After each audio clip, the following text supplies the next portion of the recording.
Welcome to Tales of Blue, where this afternoon I'm joined by award-winning broadcaster and journalist and lifelong City fan John Stapleton, who's popped into Man City Matchworn Shirt headquarters to share his memories of the shirts he saw. Welcome, John Stapleton. So, John, born into a family of Blues, what's your earliest memory of Man City? Well, my earliest memory is listening to my granddad. My granddad was at the very first game City played at Main Road in 1923. In fact, he used to support City before they went to Main Road. He supported them when they were at Hyde Road. Oh, wow. So he's a true Blue, and of course he talked of little else but Man City. And then, of course, my dad took me. I was 7 years old for my first game. I think we played Blackpool, and Blackpool had Stanley Matthews in the team, of course. So it was a great treat. I looked up the result, but I know I was going to talk to you. I'd forgotten the result, but it was 0-0. So this is 50s? 53, 1953, yeah. It was 0-0 against Stanley Matthews, Blackpool. I don't remember much about the game, but I obviously remember the event. And from that day on, I was bitten. My son, who's in his mid-30s now, he's a huge City fan as well, even though he's never lived in Manchester in his life. So yeah, 4 generations of us, all true Blues, yeah. Fantastic. So obviously the 50s, we got the 2 cup finals of City 55. Yeah. And then 56. Yeah. So do you have memories of? I have memories of that. My dad went down for the 1955 Cup final against Newcastle United. I stayed and watched at home. The following year, I don't know, he couldn't afford it, but he didn't go, of course, when we beat Birmingham City 3-1. The famous final in which poor old Bert Troutman. So this was the kit. Broke his neck. That was the kit. I remember. We wore that day. I could almost name the team. Bert Troutman in goal, and Little and Bill Levers at full back, Roy Paul, Ken Barnes, Dave Ewing was centre half. Yeah. Who's this one? This is just the spare blood shirt for the game. Okay, yeah. Bobby Johnson, Jack Dyson was playing. Talented guy, Jack Dyson. He played for cricket for Lancashire and football for City. Joe Hayes, and I think Paddy Fagan played in. Oh, he played in 55 on Paddy Fagan. Bill Spurdle played as well. Roy Clark on the left wing. Fantastic team. And that was that was when I really began, so getting the fixation really started in City, because that was a sensational win and a great moment of drama when poor old Bert broke his neck yet carried on playing. So a fantastic game that was, and now a whole film about that. Cinema film about Bert and that event. Yeah, fond memories. 1956, great year.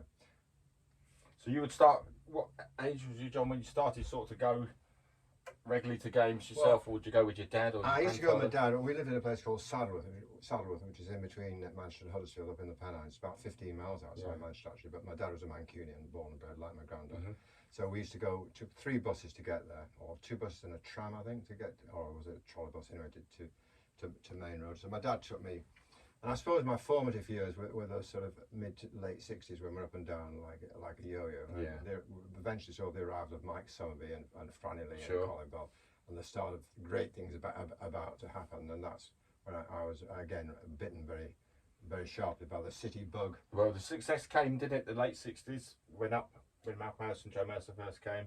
67, 68. Yeah, Caesars win the first division title. Only the second season back in. Yep. Obviously, the number 8 will jump out to you. Exactly. Well, Colin Bell. They're all stars, weren't they? Colin Bell we bought from Bury for 42,000 quid.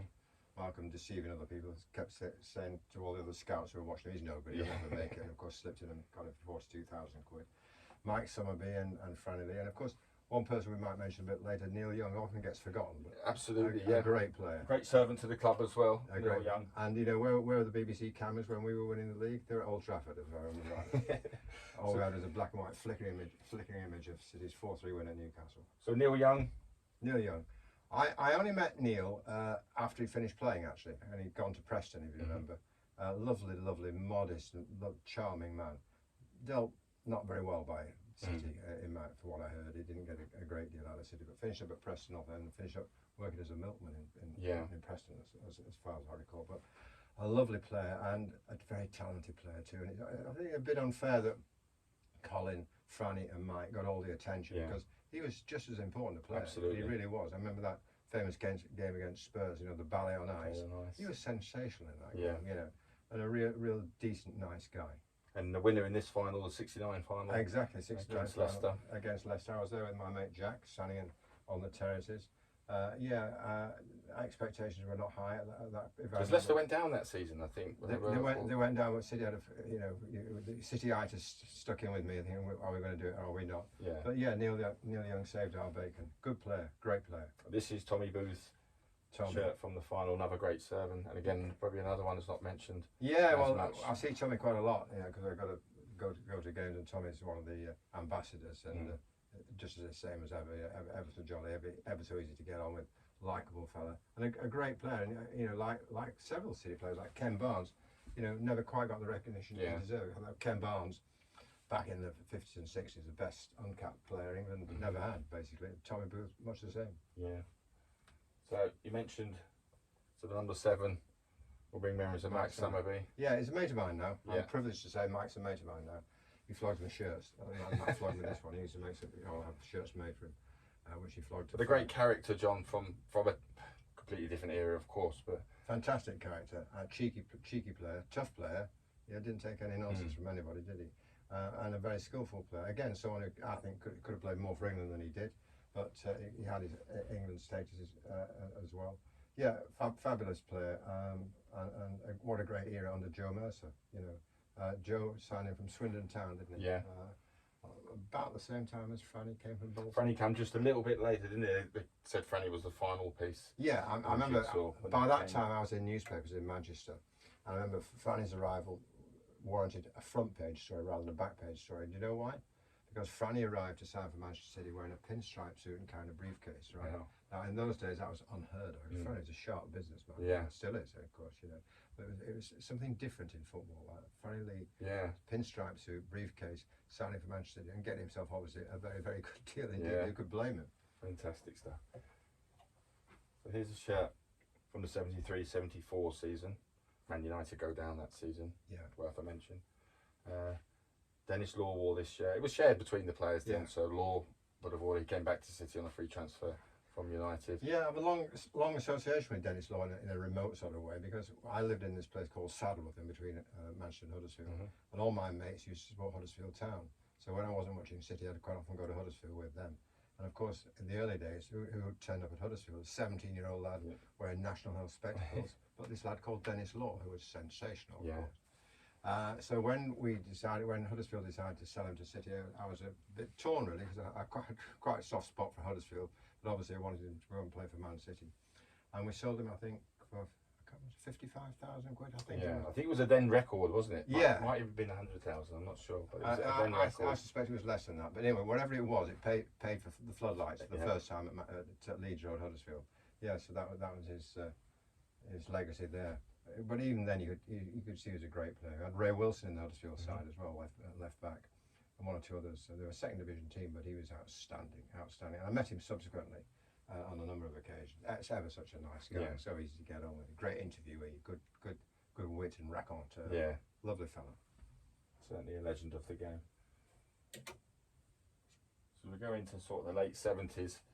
City put another good side together under Tony Book. We finished runners-up in the league to Liverpool. Yeah. In the late 70s, I was on the program nationwide for the BBC, and we spent 1 year following Manchester City, the fortunes of Manchester City. Dream job then. Well, I was the presenter. We had a guy called Kevin Cosgrove who was the reporter. Kevin, funny enough, had trials for Man United. He was a good player.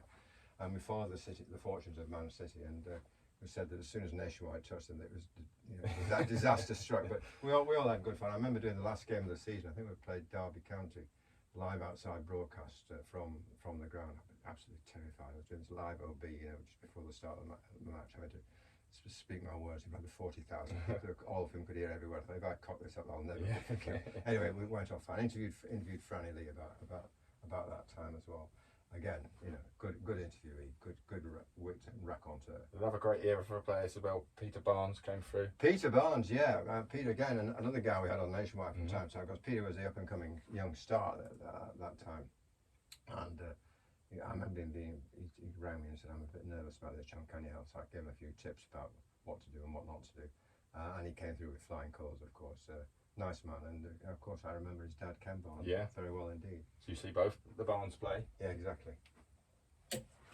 Just going on to shirts, John. This was a sort of a new sort of lairish design for City. 76, used over 3 seasons actually.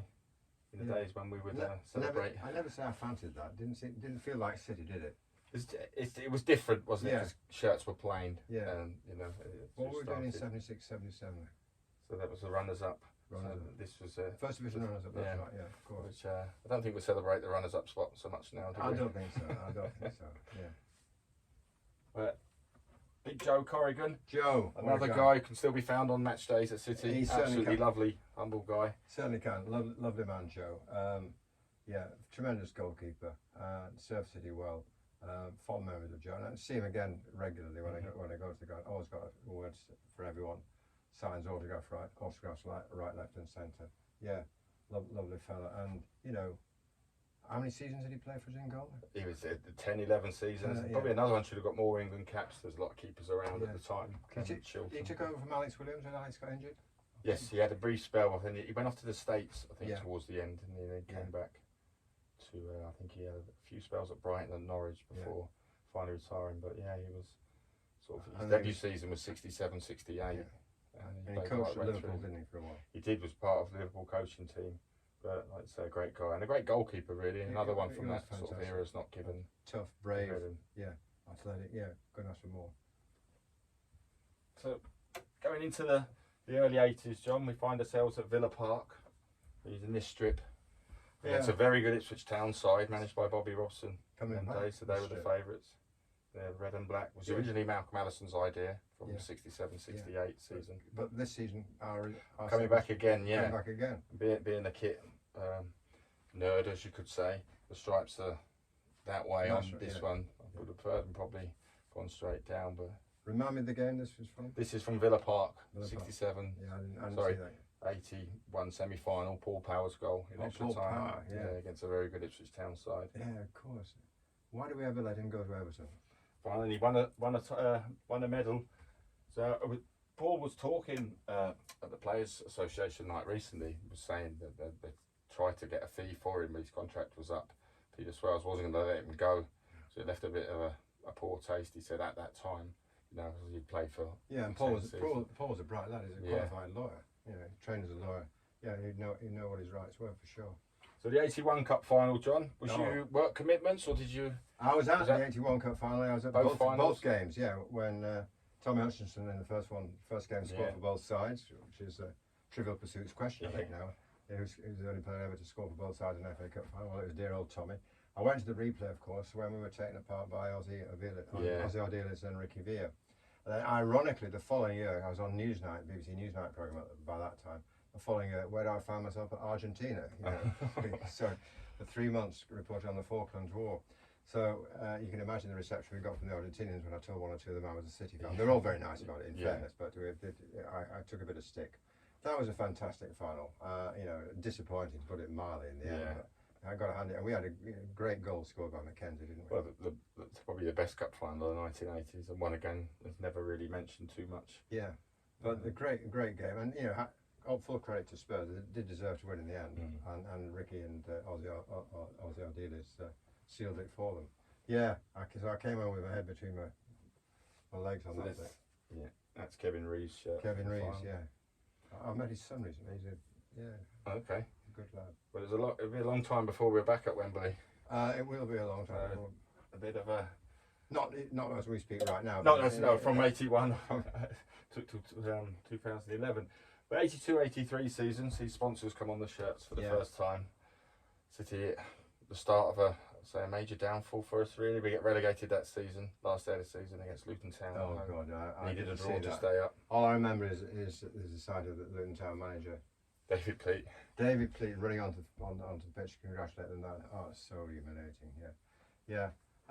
It was, I gotta say, so City, wasn't it? Yes. That period, so City-itis, as it were. Yeah. Joe Rawley used to call it. So we bounced between the few divisions for the couple of seasons. This is from 84-85, needing a win last game of the season. We beat Charlton 5-1 at Packed Main Road. This is Paul Simpson, who was a great little player. He was a great player, Paul Simpson, wasn't he? He sold a bit too early. Yeah. Did he go to Bournemouth or somewhere? He went to Oxford from us. Yeah. So this is from. We've had so many. So we go up, we go down. Well, they were changed every 2 years back then, throughout the 80s. Yeah, absolutely. We're a bit different now. They get obviously 3 a season now, every season. But I suppose a lot of work commitments, John, would keep you from attending the games It did. sort of through these periods. Yeah, yeah. But would you get to see City if you were away? I saw them when they were in London. I occasionally saw them in Manchester in that area. So I was abroad a lot of the time, working abroad or busy down in London. And also the cost, as you well know. Yeah, absolutely. It wasn't cheap coming up from London every week. But I did watch them whenever I could.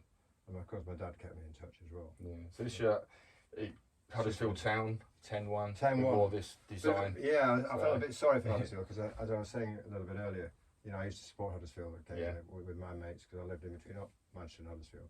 So I had a soft spot for Huddersfield, and 10-1 was humiliating, wasn't it? Yeah. A fantastic game.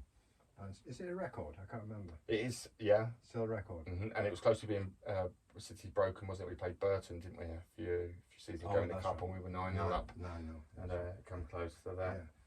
But we win promotion that season with this. Trevor Morley scored a goal in the last sort of the 86th minute at Bradford. We needed a draw because the week before we could have gone up with a win against Bournemouth at home. We're 3-0 up at half time. Sunny day, and then City struck 3-3. Is there anything about City you don't know? So back in the first division under Mel Machin, United come to Main Road, and we beat them 5-1. Oh, remember God, glorious! First time we played them for Mel Machin's finest hour, wasn't it? Really? Absolutely, yeah. Not to mention that of the team, yeah, fantastic. A lot of the youth team lads had played in that game. Paul Lake, Steve Redmond, Andy Hinchcliffe, and David White. This is number 7. There was another good servant for us. Paul Lake. What a player! Yeah. Paul Lake was. I met Paul a couple of times since his playing days. A lovely guy. And what a tragedy. And again, someone I have to say was not treated terribly well by City. Yeah. I don't know whether you ever read his book. Yes, no, I definitely read his book, yeah. Which is fantastic. But I think today Paul would have been treated better and it would have probably came back. Well, yeah, exactly. And the great tragedy was, of course, he was a potential England captain. Everyone said that. He was such a good player and bright guy and all the right attitudes, etc., etc. And his career tragically cut short. And as we've said, not treated terribly well by Manchester City. Put through all of that. Tragic. He needn't have suffered. So the Premier League comes, John, 30 years ago next month, August 1992. Yeah. So this is a shirt from that first season. We opened the season at Main Road on a Monday night. Yeah. First team to play Monday night football. We played QPR. 1-1. So Paul Lake makes a comeback a couple of games, but obviously he tragically broke down again. So all football started to change, John. There was people dropping the football out of the sky and bands playing on the became showbiz, didn't it?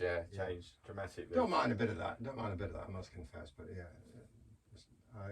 I still regard football as starting at 3 o'clock on a Saturday afternoon. It'd be much easier to arrange. Yeah, another day. Thank you. And results straight afterwards. Yeah. So we go through the 90s in the Premier League.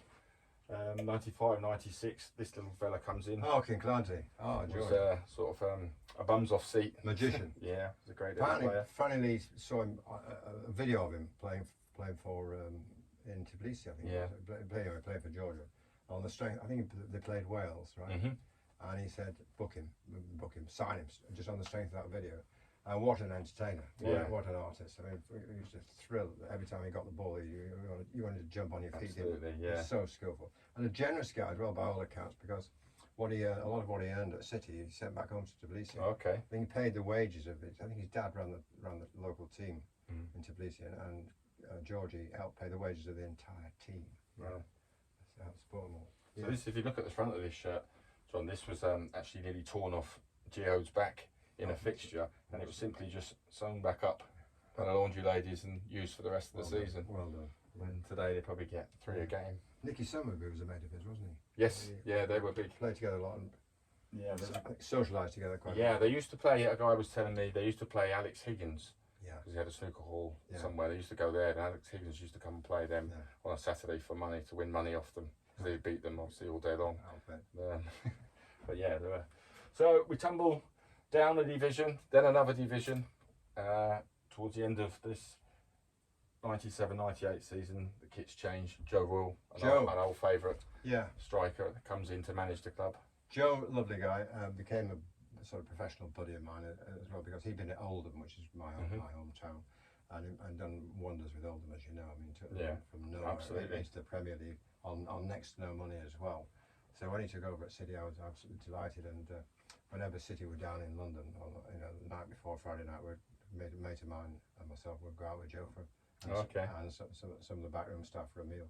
good guy. He did great stuff for City. I mean, he really, turned it round for City, as he had done for all of them. And I thought a harsh end for Joe, really. Yeah. The way the circumstances in which he left were not ideal, to put it mildly, were they? But we owed him a lot. And genial, lovely guy, and Mr. Football. Yeah. Lived, breathed football all his life. Yeah, good times. So we go down that season to the third tier of English football. Oh God. For the first time. Well, funny enough, that's probably one of my favourite seasons, watching City, travelling around to places. Colchester United, York City. We never thought we'd go. Yeah. And the camaraderie among the fans was good. Yeah. It was good. Well, it became a sort of sick joke, didn't it, in a way? Yeah. How bad can it get? A great sense of humour, sort of gallows humour. Yeah, absolutely. Fans, I mean, when we were struggling in 12th place around Christmas time, Yeah. a couple of wins and we lost at York. We were 12th. York remember? away 2-1. Yeah. And a couple more wins and go on a great run. Just miss out on automatic promotion, which leaves us ended up at Wembley. Yeah. Wow.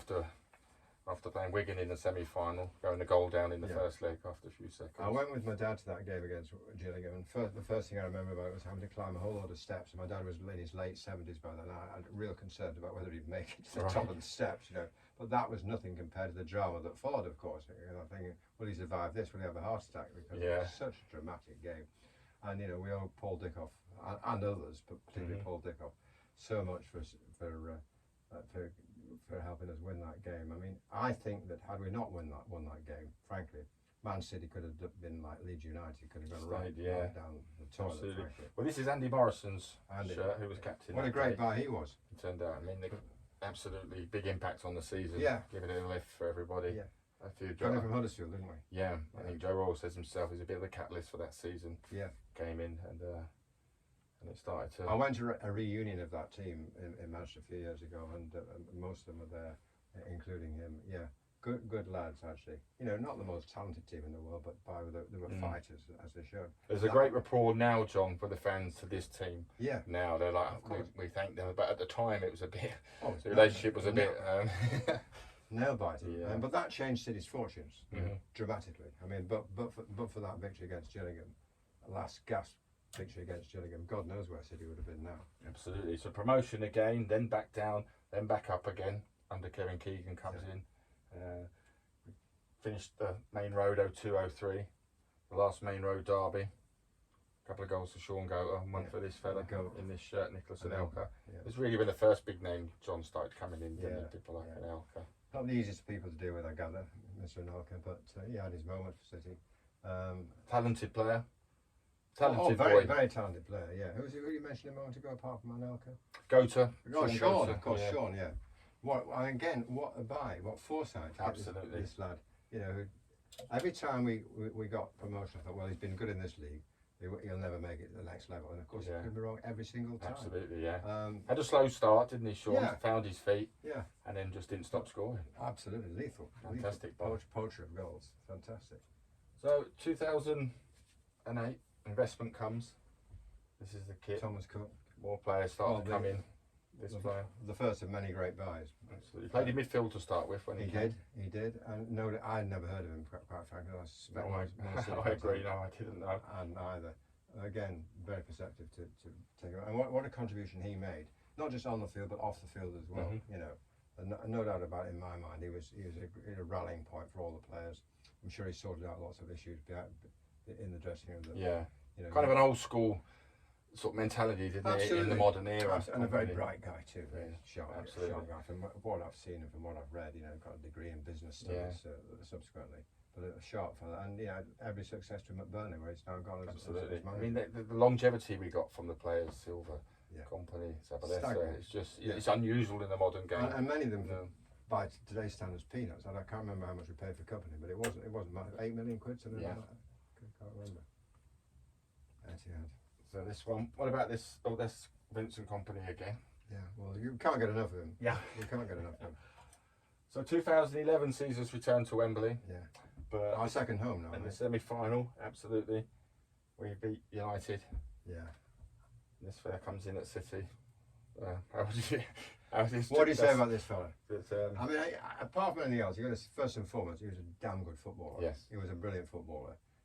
must have been a nightmare to deal with. Yeah, absolutely. I listened to Gary Cook once or twice talk about Balotelli and some of the escapades that involve Balotelli. But for all that, don't forget he provided the pass for the goal that Aguero scored. And he's only Dzeko scored in the game against. Yeah, the Aguero goal. Yeah. Yeah, it was the Aguero goal. Yeah. So grateful to him as well. But what a wonderful story about him. I remember. I'm sure it's true. Apparently, he was going through Manchester in his car and he was stopped by the police, and the police found £5,000 in cash in his car, and they said, "How do you account for that, Mr. Balotelli?" He said, "I'm rich." You think the policeman would have worked that one out? Wouldn't you? There you are. So another guy gave us great service. Yeah. Some days, would it be unfair for me to say some days he could be hit and miss? Well, some days he might not have been in the mood, but when he was, exactly. When he was, I saw him warm up one day. I mean, I could have warmed up faster than he did. But having said that, the game I remember from him is away at Newcastle. Yeah. Like, towards the end of the season. Mm-hmm. You'll know. The 2-0. Yeah. He was instrumental in that victory, and that was again a key moment for City. In their winning the league. He could win games on his own, couldn't he? Yeah. When he was in the mood. Yeah. Well, the talk I listened to an interview Johnny Lescott did, because we were away to Newcastle, and the QPR was the following week, so they were going well in the league, the Champions League, Newcastle, and Yaya simply said to him, "Don't worry, I've got this. Tomorrow I got this. I'll get a couple of goals," and 2-0. Yes. 2 goals. And the big occasion he normally did get the goals. As long as he remembered his birthday. Yeah. So 16-17 season's return to this badge, John. Yeah. Rather than that one. I don't mind either, frankly. I mean, he was already there by this stage, but yeah. Aguero, not another fantastic servant. Will always live in the memory of every Man City fan. What a player! And of course, the game against QPR captured all for his old. I mean, absolutely sensational performance by him. And Martin Tyler's commentary, unforgettable on Sky. So how was John Stapleton that afternoon, QPR? John Stapleton had his head in his hand, not for the first time, and not for the last time either, to be honest with you. Now, I remember sitting there with my son saying, "I can't believe we've done it again. City have buggered it up at the last minute once again." Couldn't see a way out, frankly. No. And then suddenly I could, for courtesy, Mr. Aguero. So in the modern day players, what do you think of this guy? Well, I mean, superlatives aren't sufficient, are they? Funny enough, I was watching him playing a friendly against Club America the other day. Scored 2 goals, opening the season with two goals. Unstoppable. To think, Chelsea let this guy go. Yeah. What a steal we got there. What a great player. And again, another great club man. From everything I hear, not just a great player on the pitch, but a sensible, reliable guy off the pitch. They all seem to buy into what's happening. A mentor for the younger kids as well. Great example. And I love the guy, but the contribution that he's made over the years, unbelievable. And now our longest serving player. Longest serving, and again, a great bargain looking back on it, by today's standards, crazy standards. And could this guy play in midfield? I think he plays centre forward, he could play anywhere he liked, couldn't he? When he gives me the willies sometimes, I have to say, when he's fiddling about the ball in the penalty area, and it was twice, it has gone awry for him. But sensational stopper of the ball, great. What a kicker. I don't think he's given us good credit as a shot stopper. I mean, he doesn't have a lot to do half the time, most weeks anyhow. But then, of course, you've got to be on, the moment he does have to perform, he's got to be on his toes, obviously. Yeah. His distribution is something else, isn't it? Some of those balls upfield to the likes of Sterling, I remember one in particular, it must have been 3/4 of the length of the field, right to Sterling's feet. I mean, it's sensational. Absolutely. Who have we got next? So for me, John, this is the best player I've seen in my time watching City live.